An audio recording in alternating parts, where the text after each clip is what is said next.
Salmo 57, nós temos pregado esses últimos domingos no livro dos Salmos, né? Esse ano, né? Desde o início do ano nós estamos visitando alguns salmos, sendo abençoado pela vida dos salmistas, né?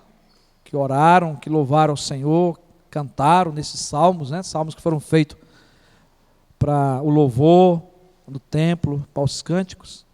E esse salmo é um salmo de Davi, de louvor pela benignidade de Deus, pela misericórdia de Deus, não é? E nós vamos então fazer essa leitura e ver o que Deus tem para trazer aos nossos corações nessa noite. Tem misericórdia de mim, ó Deus, tem misericórdia, pois em Ti a minha alma se refugia, às sombras das Tuas asas me abrigo, até que passe as calamidades. Clamarei ao Deus Altíssimo, ao Deus que por mim tudo executa. Ele dos céus me envia o seu auxílio e me livra. Cobre de vergonha os que me ferem. Envia a sua misericórdia e a sua fidelidade. Achava-se a minha alma entre leões, ávidos de devorar os filhos dos homens. Lanças e flechas são os seus dentes, espada afiada a sua língua. Sê exaltado, ó Deus, acima dos céus, e em toda a terra esplenda a tua glória. Armaram rede aos meus passos, a minha alma está abatida. Abriram cova diante de mim, mas eles mesmos caíram nelas. Firme está o meu coração, ó Deus, o meu coração está firme. Cantarei e entoarei louvores. Desperta, ó minha alma, desperta lira e harpa. Quero acordar a alva. Render-te-ei graças entre os povos, cantar-te-ei louvores entre as nações, pois a tua misericórdia se eleva até os céus, e a tua fidelidade até as nuvens. Sê exaltado, ó Deus, acima dos céus, e em toda a terra esplenda a tua glória. Aleluia. Amém. Feche os seus olhos ainda, querido. Vamos orar ao Senhor. Querido Deus, mais uma vez nós lemos a Tua palavra nessa noite. Nós queremos agora que o Senhor, através do poder do Teu Espírito Santo, explane ela aos nossos corações. Porque se o Teu Espírito Santo não falar conosco, se o Teu Espírito não abrir os nossos ouvidos, o nosso entendimento, nada acontecerá conosco. Mas nós cremos que é pelo Teu poder, Senhor, e é pelo poder da Tua palavra. Por isso, Deus, fala conosco. Transforma-nos, ó Deus, nos faça entender os Teus propósitos para a nossa vida. É o que nós te pedimos em nome de Jesus. Amém. Amém? Meus queridos, eu quero chamar a tua atenção, a sua atenção, a nossa atenção, nesta noite, para um momento em que estamos vivendo. Nós estamos vivendo um tempo muito difícil. Já vivemos muitos tempos difíceis no mundo, na história, mas essa é a nossa história, esse é o nosso tempo, é o tempo que nós estamos vivendo, é o tempo que nós estamos passando. E nas atuais circunstâncias, principalmente deste ano, grandes tragédias e calamidades têm acontecido no nosso país e no mundo. O número de mortos confirmado em Brumadinho, Minas Gerais, já ultrapassou a 203 pessoas mortas e 105 desaparecidas. 13 pessoas morreram em decorrência das chuvas que atingiram a região da Grande São Paulo na noite do último domingo para a segunda-feira. Não só as mortes, mas as pessoas que foram feridas e os bens que perderam. Uma catástrofe. Foi difícil ver tanto a tragédia em Brumadinho, como ver também na cidade de São Paulo, aquela situação na segunda-feira. Um acidente de avião na Etiópia matou 150 pessoas, todas que estavam a bordo. Não escapou ninguém. Já são 50 mortos e 48 feridos, 20 em estado grave no ataque a tiros em Mesquita, na Nova Zelândia, essa semana. Massacre na escola de Suzano, São Paulo, deixou 10 mortos e 9 feridos nesta semana. A notícia que ainda está em destaque, situação que trouxe para nós grandes preocupações, para as famílias, né, para as igrejas, até porque é uma escola muito frequentada lá por evangélicos e onde já passou muitos evangélicos e até pastores que deram aula naquela escola. Mas, meus irmãos, pode ser que você também esteja vivendo um momento difícil dentro da sua própria casa, no seu trabalho, quem sabe na escola ou na faculdade. E pode ser que hoje, aqui nesse momento, você esteja vivendo um tempo de calamidade. Um tempo de calamidade. O salmo que nós acabamos de ler, ele trata desse assunto de calamidade na vida de Davi. Mas o que é calamidade? É uma tragédia, é uma catástrofe, um infortúnio ou uma adversidade. E essa situação, ela acontece na nossa vida diária. No nosso cotidiano. Pode ser uma enfermidade terminal. Pode ser você descobrir que um filho está usando drogas. Pode ser uma traição no casamento. A gravidez de uma filha. Isso é muito comum lá no Nordeste, né? Às vezes o filho engravidar uma menina, a filha aparecer grávida, esconder uma gravidez. Ou pode até ser uma gravidez não programada.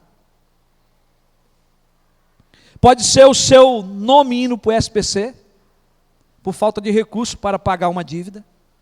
Pode ser o desemprego. E aí nós podemos enumerar muitas e muitas coisas que podem se tornar uma calamidade na nossa vida se nós não soubermos como trabalhar com elas.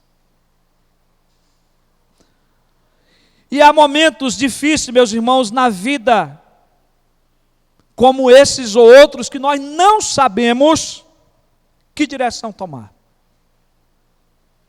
Muitas das vezes nós não sabemos que conselho dar, nós não sabemos como resolver, a não ser fugir e se esconder. Você já passou por uma situação assim? E se você perguntar se essa mensagem é de autoajuda, eu quero dizer para você que é. Porque a Bíblia também ela é autoajuda espiritual para a nossa vida. Mas dentro da ótica de Deus. Amém? Dentro daquilo que Deus requer de mim como seu filho, como seu servo. Não da forma que eu imagino e que eu quero. E aí, meus irmãos, Davi, um homem temente a Deus, Davi foi um servo fiel a Deus, pecador também como nós, mas um homem fiel, teve seus momentos de queda, de fracasso. A Bíblia trata de Davi como um homem segundo o coração de Deus, e ele recebe essa frase, né, na sua vida, né, esse entendimento do próprio Deus, de que ele é um homem segundo o seu coração, bem no início da sua vida, bem no início do seu ministério. E mesmo sendo esse homem que Deus escolheu, que Deus vocacionou, ele foi um homem que passou por perseguição, por momentos de calamidade. Ele não estava isento disso. Ele teve que fugir. E esse salmo fala de um período que Davi teve que fugir. Davi tinha sido ungido rei pelo profeta Samuel, por determinação de Deus, por ordem de Deus. Nós conhecemos aquela história maravilhosa lá em 1 Samuel. A história está narrada em 1 e 2 Samuel, a história de Davi, do seu reino. Mas é no livro de Samuel que conta essa história. Que o profeta vai na casa de Davi. Estava lá o seu pai com seus irmãos, mas Davi não estava. Davi estava cuidando de ovelhas. Todos aqueles seus irmãos passaram na frente de Samuel, e Samuel falou: não é este. Tem outro? Tem. Onde está? Está no campo, cuidando das ovelhas. Então, vão buscar ele. E quando Davi chega, Samuel disse: este é o homem. E ele pega a sua botija de azeite e unge Davi como rei de Israel, sucessor de Saul. Saul foi o primeiro rei. O segundo rei de Israel é Davi. Então Saul, ele era o rei, mas Deus tinha rejeitado o seu reinado e dado o seu trono a Davi. E Davi, ele não aceita a determinação de Deus, e por isso procura matar Davi. Passa a persegui-lo. E naquele momento da história, Saul se torna o maior inimigo de Davi. Então você pensa que a luta maior que Davi teve foi contra o Golias, o gigante? O primeiro gigante que Davi teve que lutar foi contra Saul. Mas a luta que ele tem, ele resolve fugindo. Ele resolve se escondendo em uma caverna. Os relatos bíblicos nos informam de duas cavernas, até no salmo que eu preguei anteriormente aí, né, esses meses atrás, falava também com respeito a esse tempo, em que Davi buscou refúgio.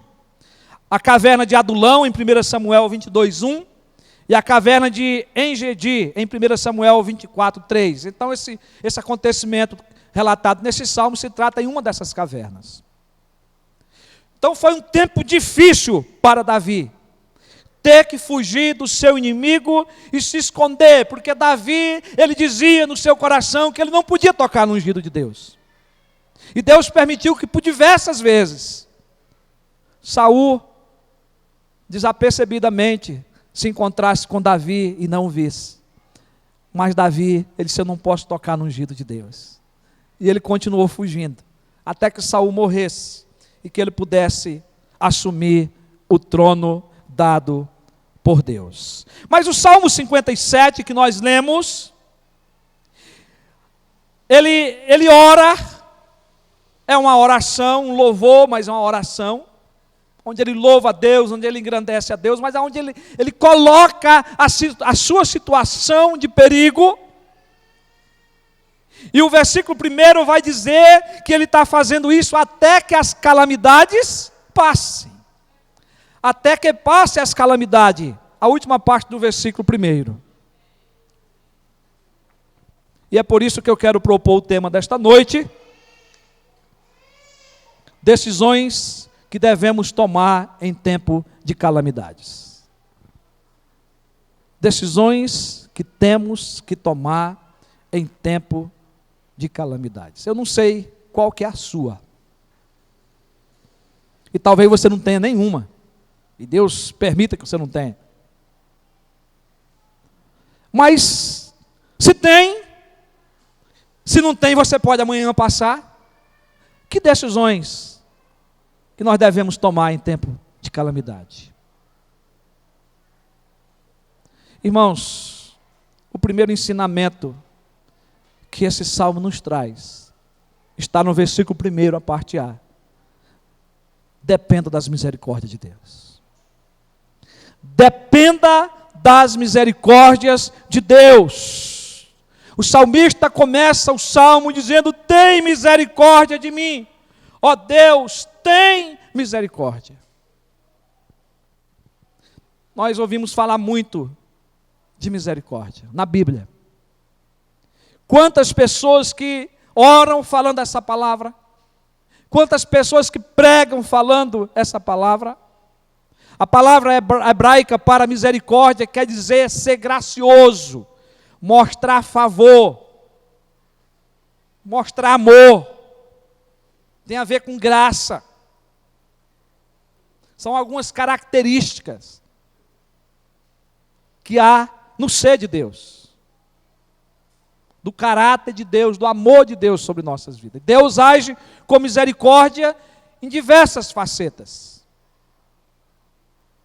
da nossa vida, como no plano salvífico. Embora que o texto aqui ele está mais voltado para a questão da vida, do dia a dia, de Deus agir com misericórdia. E aqui, com o sentido de compaixão, de um Deus que se compadece de nós, em momentos difíceis da nossa vida. A misericórdia é um dos aspectos da bondade e do amor de Deus. Nós podemos chamar de misericórdia ou de ter compaixão. Davi estava em apuros e ele clama pela compaixão de Deus em meio ao perigo que passava. As misericórdias de Deus são exercidas em perfeita harmonia com a sua justiça. Então, quando Davi clama, tem misericórdia de mim, ele poderia também estar dizendo, Senhor, a tua misericórdia, a tua bondade, ela é certa, ela é justa. Então esteja comigo nesse perigo, nessa hora difícil, agindo com a tua misericórdia, com a tua justiça, fazendo o que deve ser feito. E essa misericórdia, ela é vista nos méritos de Cristo, amém? Jesus Cristo, ele exerceu essa perfeita misericórdia e essa perfeita justiça sobre as nossas vidas. Tanto no plano da salvação, mas quando ele também prometeu de estar conosco todos os dias. Meus irmãos, Davi, ele era consciente das muitas misericórdias do Senhor a seu favor. Se eu quisesse essa noite citar todos os textos dos salmos e da história de Davi, que ele fala da misericórdia de Deus, nós não ia ter tempo hoje suficiente para isso. Mas Davi era consciente dessas muitas misericórdias do Senhor a seu favor.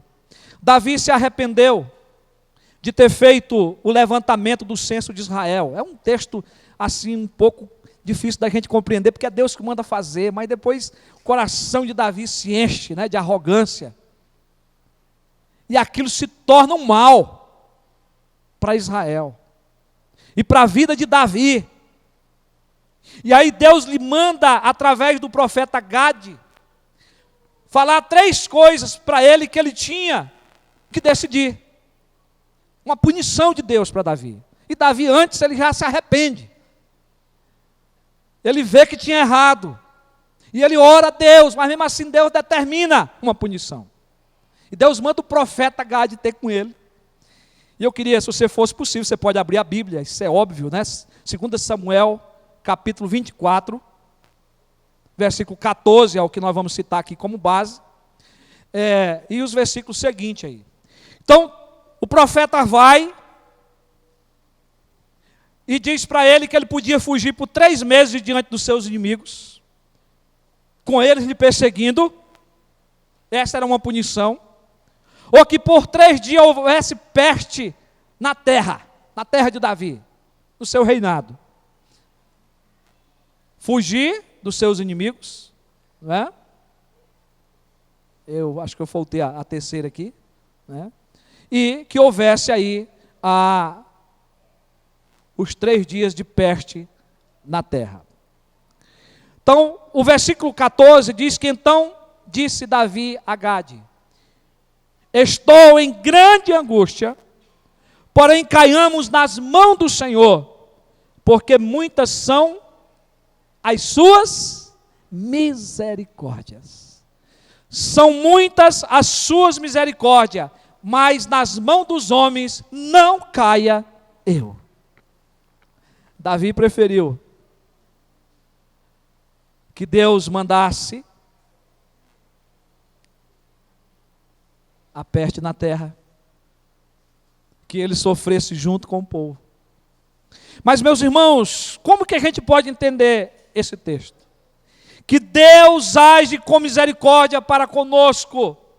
Davi escolheu uma das 3 punições. E quando Deus dá essas 3 punições para Davi, Deus já estava demonstrando a sua misericórdia para com ele, diante do seu arrependimento. E ele faz uma escolha. E acontece. Mas depois Deus manda o anjo com misericórdia para intervir naquele processo. Misericórdia e justiça de Deus caminham juntas.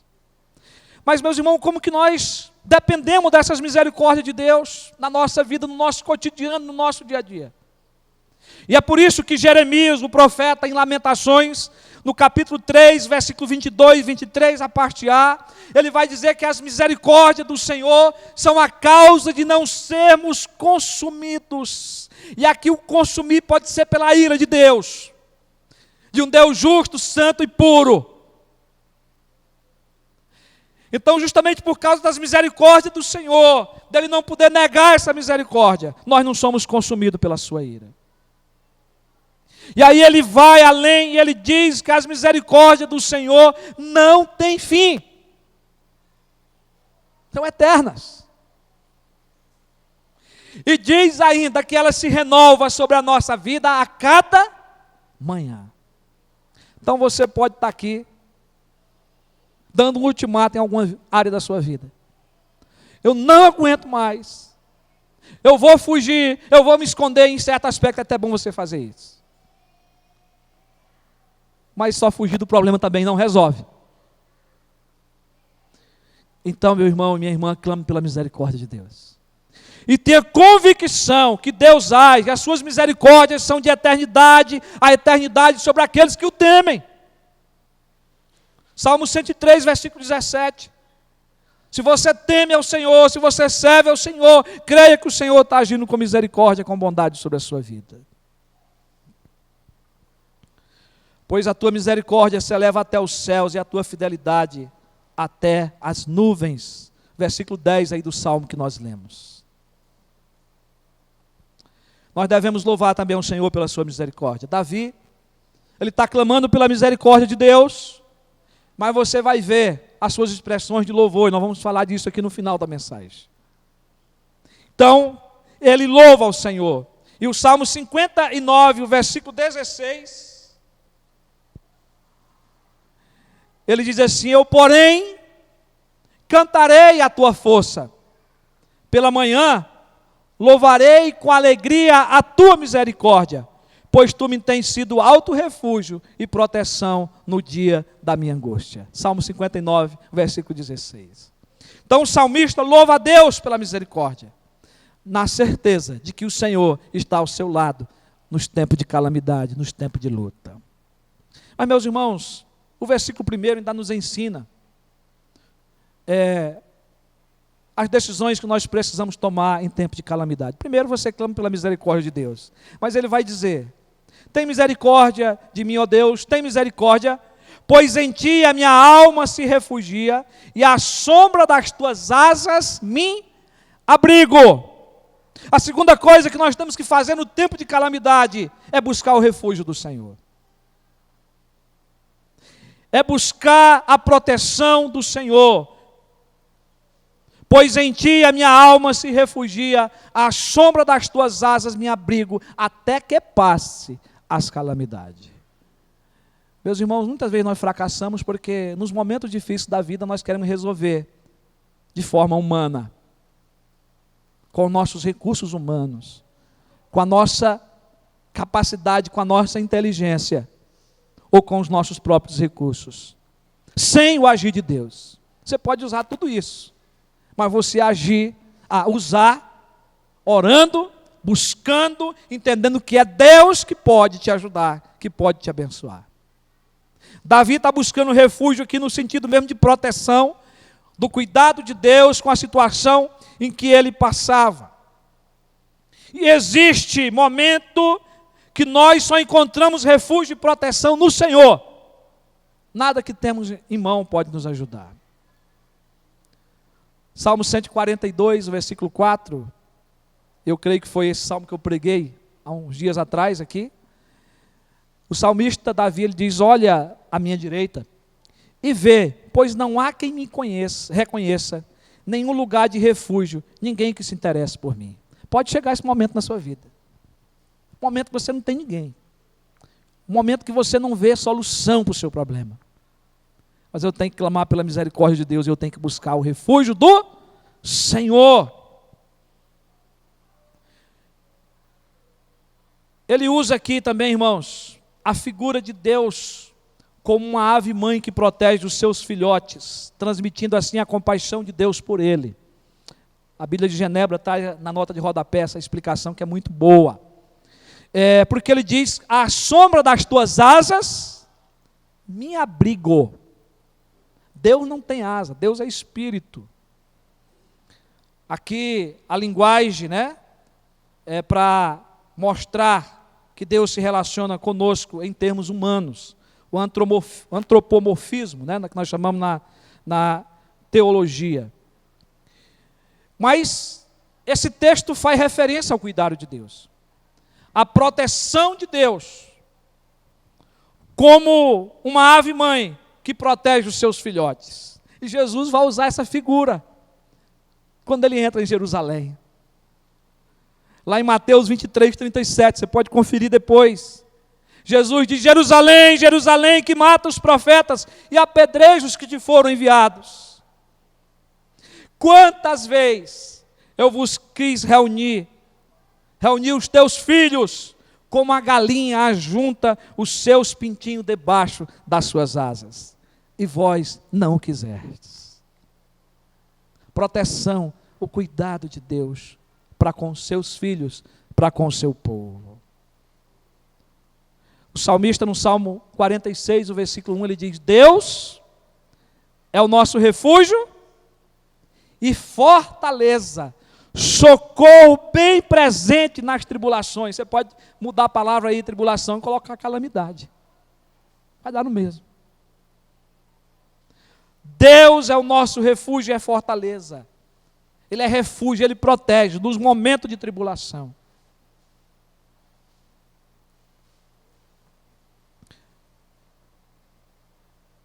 Mas, meus irmãos, quando o escritor da carta aos Hebreus fala sobre o nosso refúgio, ele vai mostrar que o nosso refúgio está em Jesus. Lá em Hebreus capítulo 6, 18, a parte B até o versículo 20, nós já corremos para o refúgio de Jesus. Forte alento tenhamos nós que já corremos para o refúgio, a fim de lançar a mão da esperança proposta, a qual temos por âncora da alma, segura e firme, e que nela penetra além do véu, onde Jesus, olha que coisa linda, como precursor, entrou por nós, tendo se tornado sumo sacerdote para sempre, segundo a ordem de Melquisedeque. Espero um dia pregar essa carta de Hebreus, para a gente entender essas analogias que são feitas com o Antigo Testamento. Mas Jesus é o nosso sumo sacerdote. Jesus é aquele que penetrou os céus em nosso lugar. Jesus é aquele que nos refugiou. Ele é o nosso refúgio. Ele é aquele que está conosco, aquele que cuida de nós, é aquele que sofre a nossa dor junto conosco. Então nós temos que correr cada dia para mais perto dele. E se você for analisar, eu lembrei de um texto agora, e é um texto que você deve decorar, lá no capítulo 12 de Hebreus,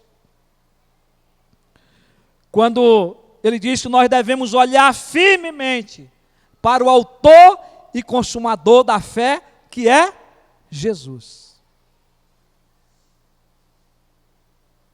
Jesus, o qual em troca da alegria que lhe estava proposta, suportou a cruz, não fazendo caso da ignominia, e está assentado à destra do trono de Deus. Deus fez tudo o que era necessário por nós, através do seu Filho Jesus. Jesus pagou o preço por nós. Mas, meus irmãos, se nós voltar para os Salmos, para terminar essa parte, o Salmo 118, versículo 9, vai dizer o seguinte: melhor é buscar refúgio no Senhor do que confiar em príncipes. Nós somos tendentes a querer se refugiar nas pessoas, no governo, não é? Passamos a criticar muito, a murmurar muito contra as nossas autoridades, porque às vezes nós colocamos a nossa confiança neles. A nossa confiança, o nosso refúgio tem que estar no Senhor, não nos príncipes, não nos governantes, mas no Senhor nosso Deus. Mas em terceiro lugar, meus irmãos, que decisões que nós temos que tomar? Primeiro, recorrer à misericórdia de Deus. Depois, você buscar o refúgio que Deus pode dar, que está no Senhor. Mas o versículo 2 lá do texto, voltamos lá para o Salmo. O versículo 2, a parte A, o salmista diz: clamarei ao Deus Altíssimo, clamarei ao Deus Altíssimo. Então, em momentos de calamidade, clame ao Senhor. Clame ao Deus Criador de todas as coisas, ao Deus que é soberano, ao Deus que reina sobre todas as coisas. E aqui você tem que orar. Não tem como você clamar sem orar. O clamor do crente é uma oração. E o salmista está dizendo: clamarei ao Deus Altíssimo, que por mim tudo executa. É Deus que tem o poder de dar ultimato na nossa vida. É Deus que dá o ultimato nos nossos sonhos, nos nossos projetos. E nos tempos difíceis, é Deus que vai dar o ultimato. Então nós precisamos clamar, colocando toda a nossa confiança no Deus que pode. No Deus onipotente, que tem todo o poder no céu e na terra. Confiando no seu agir. E a outra decisão que nós temos que tomar é esperar chegar o auxílio de Deus. Porque o versículo 3 nos diz assim, que Ele dos céus me envia o seu auxílio e me livra. Querido, muitas vezes nós clamamos pela misericórdia de Deus, nós buscamos um refúgio de Deus, nós clamamos ao Deus Altíssimo em oração, colocamos os nossos pedidos e muitas vezes as nossas reclamações diante de Deus.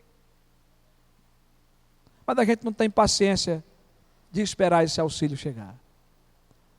E nós aprendemos muito mal no Brasil, né, de nós dar aquele jeitinho brasileiro que você fala, né? A gente tenta ajudar Deus em muitas coisas da nossa vida. E nós sabemos que muitas das vezes nós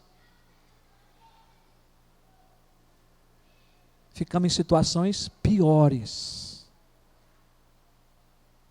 Porque a gente ora e não sabe esperar. Eu não estou dizendo que você não precisa agir em muitas coisas. Precisa sim.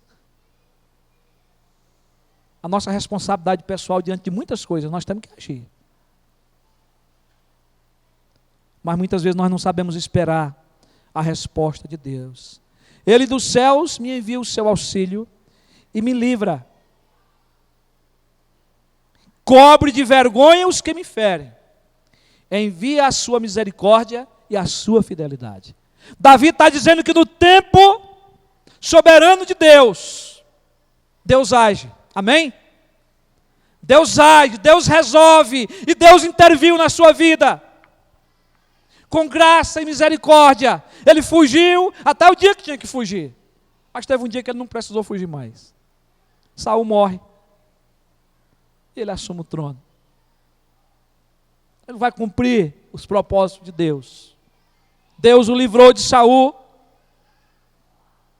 Deus não permitiu que ele tocasse a mão no ungido de Deus. E nem também permitiu que Saul lhe matasse. Davi também já era ungido de Deus. Deus enviou o seu auxílio. E aí, meus irmãos, diante de todas essas situações, eu e você, nós temos que reconhecer a nossa fragilidade, a nossa dependência de Deus. Essa é outra coisa que o texto nos leva a entender no versículo 4. Ele diz: achava-se a minha alma entre leões, ávido de devorar os filhos dos homens. Lanças e flechas são dentes, são os seus dentes, espada afiada a sua língua. Versículo 6, armaram rede aos meus passos, a minha alma está abatida, abriram cova diante de mim, mas eles mesmos caíram nela. Eu entendo aqui que Davi está dizendo: olha, eu estava frágil diante de tudo isso, mas eu dependia do Todo-Poderoso, eu dependia de Deus. Meus irmãos, diante dos tempos de calamidade, nós temos que depender de Deus, e saber que Ele é o Todo-Poderoso. Nós somos frágeis, nós somos finitos. Nós não temos força por nós mesmos de agir diante de muitas e muitas situações. Por que não dizer de todas? Nós precisamos de Deus. Nós precisamos do Senhor. Não dá tempo para a gente explanar tudo aqui, nem de pregar tudo que eu notei aqui. Mas eu quero dizer que a última sentença que nós podemos encontrar nesse salmo, aqui em tempo de calamidade nós temos que tomar a decisão de reconhecer a nossa fragilidade, de esperar esse auxílio de Deus, crer que Deus executa todas as coisas, mas nós temos que tomar uma atitude de louvor e de gratidão ao nosso Deus. Em meio às tempestades, as calamidades, nós temos que cantar louvores e exaltar o Senhor. E Davi, nesse salmo, é o que ele mais faz nesse salmo. Acompanhe comigo os versículos de 7 a 11. Ele diz: firme está o meu coração, ó Deus. O meu coração está firme. Você tem coragem de dizer isso para o Senhor? Como é que está seu coração agora? Davi está declarando para Deus que o coração dele, mesmo diante das calamidades, está firme. E o que é que ele faz? Cantarei e entoarei louvor. Irmão, presta atenção, ele está falando de cantar, não é de ouvir, tá? É de cantar com a boca, é de celebrar louvores a Deus. Desperta, ó minha alma, ele fala agora para si próprio, desperta, lira e harpa, porque eu quero acordar a alma, eu quero acordar de manhã, de que forma? Aleluia, glória a Deus, celebrando, glorificando a Deus, meus irmãos. Às vezes a gente já levanta da cama murmurando, reclamando da vida. Eita, hoje vai ser mais um dia daquele, não vou dar tempo, não vou ter tempo de conseguir fazer tudo que eu faço. Isso me dá uma agonia quando eu me vejo fazendo isso. Porque Deus nos ensina o contrário. A palavra de Deus nos ensina o contrário. E o que ele vai dizer no 9? Render-te-ei graças entre os povos, cantar-te-ei louvor entre as nações. E aqui nações tem a ver com etnias, com povos, né, próximos de nós. Não só com missões a outras nações. Mas de cantar e de você alcançar pessoas, tribos, dentro da nossa cidade, com o nosso louvor. Pesquise isso para você ver. Com louvor. Pois a tua misericórdia se eleva até os céus. Ele volta ao assunto do início. E a tua fidelidade até as nuvens. E conclui o salmo: ser exaltado, ó Deus, acima dos céus. Isso é louvor. E em toda a terra esplenda a tua glória. Irmão, meu tempo acabou, mas vocês vão me aguentar aí 5 minutos mais para a conclusão dessa mensagem. Por favor. Nós começamos falando de calamidade, o Salmo fala de calamidade.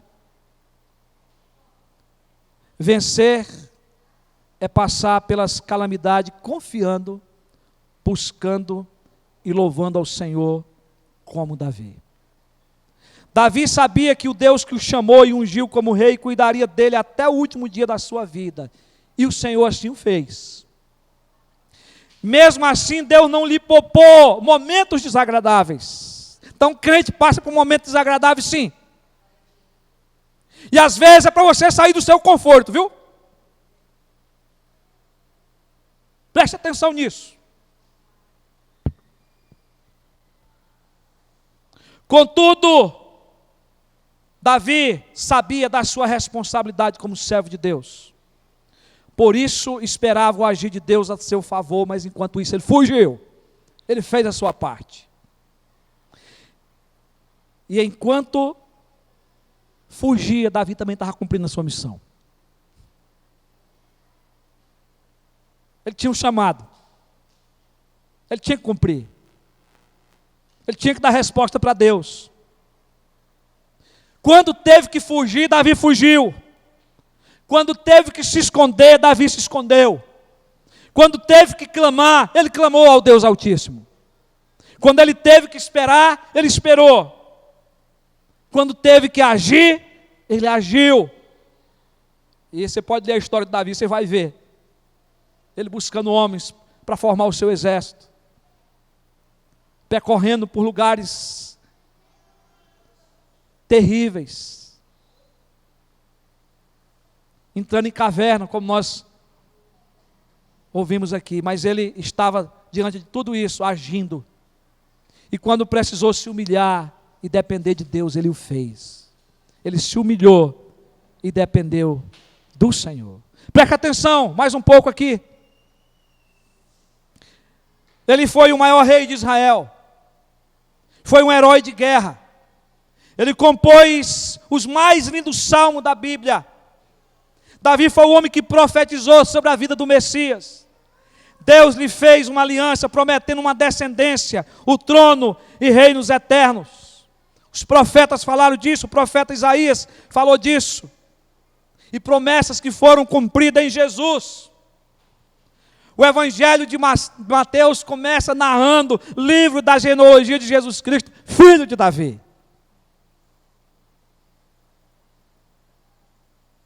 E Jesus, que nasceu, filho de Davi, que viveu entre nós, passou por momento de sofrimento e de dor. Dias de calamidade, rumo ao Calvário até a morte.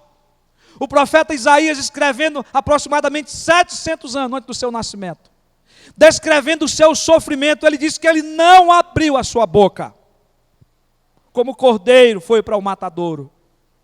Ele não abriu a sua boca. Antes da sua morte, ao se despedir dos seus discípulos, ele disse: estas coisas vos tenho dito. Presta atenção, meu irmão, minha irmã. Palavra de Jesus. Estas coisas vos tenho dito para que tenhais paz em mim. No mundo passais por aflições. E aqui está a calamidade junto. A perseguição, as lutas. Mas tende bom ânimo. Eu venci o mundo. João 16, 33. A palavra grega para aflição quer dizer opressão, aflição, tribulação, angústia, dilemas. Tem muito crente que não quer passar por isso. Mas vai passar. Está na palavra de Deus. Tem luta, sim. Mas nós temos Jesus. Amém? Nós temos o príncipe da paz. Aquele que venceu. Veja que aqui temos um contraste entre paz e aflição. Temos paz em Jesus e estamos com Jesus, mas no mundo temos luta. Enquanto tivermos nesse mundo caído de pecado, passaremos por angústia, calamidade, perigo e morte. Então não está acontecendo nada que a palavra de Deus não fala, que não esteja registrado na palavra de Deus. Mas o mestre nos diz: tende bom ânimo, ou seja, tenha muita coragem. É isso que Jesus está dizendo. Muita coragem para você vencer, porque eu já venci. Agora você vai vencer comigo. Mas é preciso você ter coragem para encarar a luta. É isso que Jesus está dizendo. Eu venci o mundo, ou seja, toda vitória é de Cristo. Toda vitória é minha, eu já venci. Ele está vivo. Ele ressuscitou, Ele morreu a nossa morte, e ressuscitou a nossa vida. Ele está glorificado, assentado à direita, e voltará para buscar a sua igreja. E nós estamos refugiados nele. Davi estava nessa esperança de que o Messias viria. E por isso que falou tanto dele. Enquanto esperamos a sua volta, irmãos, teremos muitos dias de calamidade. Leia Mateus, os últimos capítulos. Por isso precisamos apressar a sua vinda com a pregação do Evangelho. Porque a única forma de apressarmos a vinda de Jesus é pregando o Evangelho. E quando todos ouvirem a palavra de Deus, Ele voltará. Quando todas as nações for pregado o seu Evangelho, Ele voltará. Ele prometeu, enquanto isso, estar conosco todos os dias até o fim. Preste atenção que essa promessa é enquanto cumprirmos a nossa missão. Interessante isso, né?